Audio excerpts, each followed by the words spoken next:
Hi guys, welcome to this week. And as you can see on the screen, we're going to be talking about revising and editing. This is now going to be your next rewrite on your paper and your next draft. So let's just talk about some of the stuff you need to focus on. I know that we talked a lot in extensive amount last week. So let's just go through this a little bit more and look at some more specific things to look for. Obviously, at least I would hope, obviously, the beginning of your paper is going to be the introduction. So your introduction is going to be the part of the paper. It's the hello, here I am. This is what my paper is going to be about. It's your hand out to shake somebody else's hand. It's going to introduce your topic. You're going to introduce your topic. You're going to lay out your research. This is what my research is. This is what I'm going to be proving. This is what I'm going to be showing. It's going to be a brief overview of your material. This is where I got my material. This is who I'm going to be talking about. These are the people that I trust enough to give you this information. And then you're going to lay out your thesis. Remember, the location of your thesis in your introduction paragraph is going to be at the end of the introduction. And I suggest that it's the end of your first paragraph. That's a very good place to set it up. It's a very good place for the readers to know to look for it. It's kind of a visual clue as well in the writing, so they can see this is what I'm going to write about. So your introduction, it's very important. And it sets the tone for the whole paper.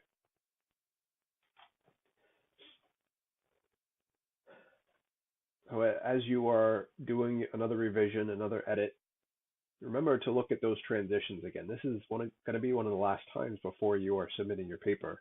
So look at those transitions. Remember that it's just a sentence or two. Your transition should not be just a statement. It should be a sentence or two that is introducing the next topic and introducing the topic that you just were talking about. And they are usually found at the end of one paragraph and the beginning of a next. And they should always be there. The transitions will help create the cohesive material. It helps the paper flow. It helps it say that, okay, we just talked about that, and this is a slightly related topic.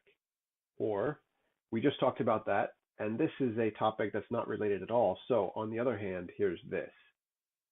It really helps the flow of the paper. It helps it feel like a paper instead of three different mini papers, one about each topic, or three different paragraphs that are completely unrelated. My suggestion with your transitions is don't do first, I'm going to talk about this. Second, I'm talking about that. Last, I'm going to talk about that. And definitely do not use firstly, secondly, lastly, thirdly. Don't do that. Just stay away from that because those are a little bit amateurish. And I don't want to sound snooty saying this, but you're in college now. It's time to write some college level papers. So stay away from the first, I'm going to talk about this. Second, I'm talking about that. Last, I'm talking about this. Those aren't transitions. They might have been transitions, things you learned about in previous years of writing, but now we are ready for the real stuff. So the transition shouldn't just be numerical.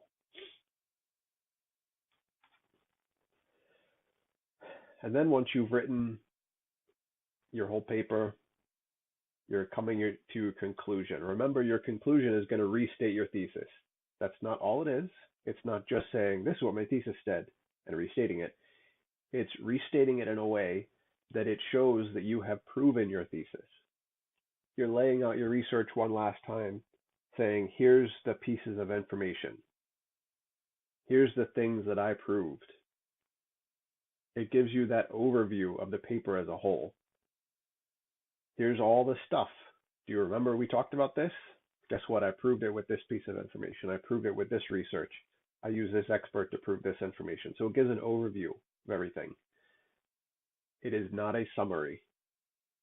Your Your conclusion should not start in conclusion. This is what happened. You can most likely, and always is what I'm saying, but you can most likely cut out the word in conclusion. Just let your text say it's the conclusion. There's clues in it because you're restating your thesis and you're showing how it was proven. So there's clues within your conclusion that are proving this conclusion. So it's not a summary. It's not, this is what my paper is about. Do you remember all these things? There is a bit of summary within the conclusion, but that's not just what it is. It's also not a last thought. It's not like, oh, by the way, now that we've done all this, here's this last thing I want you to think about. That's not the point of your conclusion, at least not in this. The point of the conclusion is to say, guess what I did? I told you all this stuff. Now you got to remember it. Here's my last takeaways that I've already stated. And I say that I've already stated, make sure you don't have any new information in your thesis. You should not have new quotes in your thesis. You should not have new points of view in your thesis. You should not have new opinions in you should not have new thoughts in your conclusion. You should not have new information in your conclusion. You should not have new opinions in your conclusion.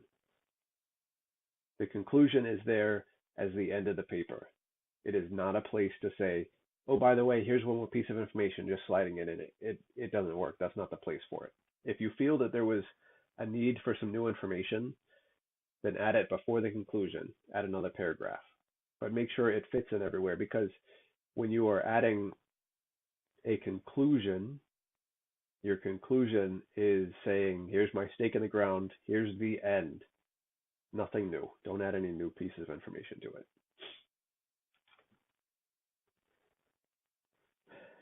So if you're anything like me with your writing, you have written too much. So you have to tighten it. You got to do some stuff where you are tightening the writing. You're making it stronger. You're making it to be the best writing possible. The way that you want to do that is you want to make sure that you are staying away from repeated thoughts. The repeated thoughts would be, here's a piece of information. Oh, by the way, here's that same information. By the way, here's that same information. Just look for the best way to say it. Say it once or twice. You can use 2 or 3 different pieces of research to say the same thing, but don't keep repeating yourself. And also, don't keep using the same word. So if you use a large word that's just an extra word, not a technical word or something, but if you use a large word in one sentence, try not to use that same word in the next sentence, because those will stand out. It will be a little bit odd. Also, as you're tightening your writing, look for contradictions. Did you come on one side of the argument in paragraph 1, and then in paragraph 5 you have now jumped onto the other side of the argument? Make sure you're not contradicting yourself and your research. You got to always stay on topic. And again, make sure you're looking for that proper spelling. Nothing is going to look like a unedited paper if I'm reading it and I see incorrect spelling. And then I mentioned this last week, look for some unnecessary words. I mentioned that and just, and then also looking for the pronoun. So I'm going to expand it a little bit here. So we talked about you last week. You should not write in second person. Just keep that out of your writing. So if you have submitted a draft and you submit a draft and now you're seeing that second person is still there, cut it out. Look for I as the first person pronoun. Make sure that that is not there. This is your research, yes, but you should not say, I found this out. So try to stay away from the first person. Definitely stay away from we.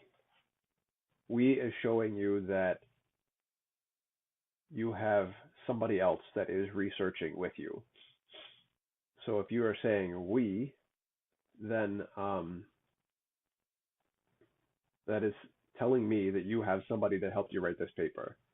So We have found this to be true, or we have come across this research that is only usable if you have a research partner.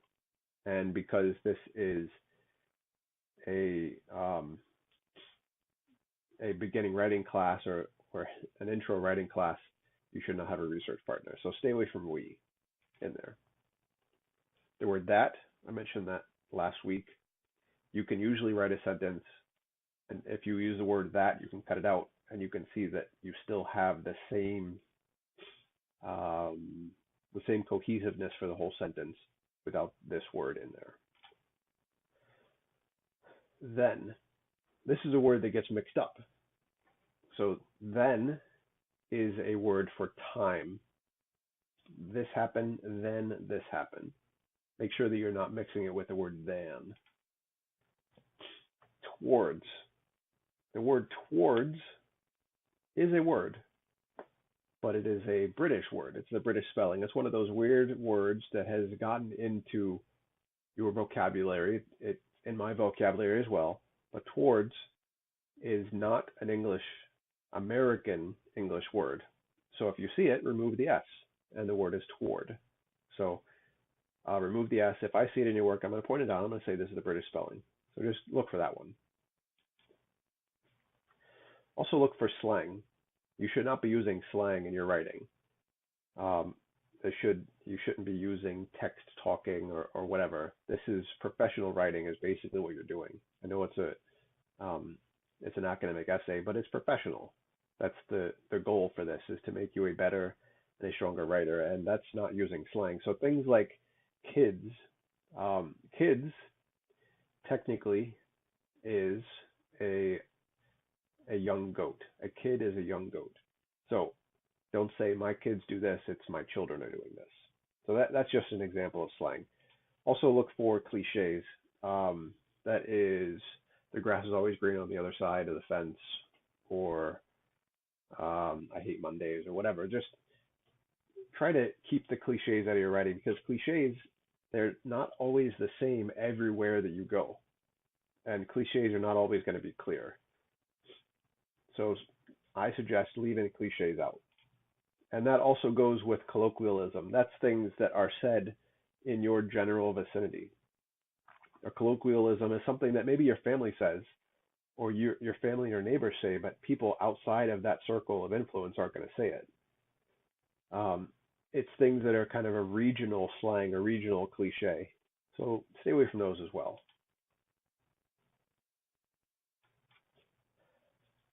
And then last, I want to talk about the editing techniques and the things to look for and the techniques that you did for editing.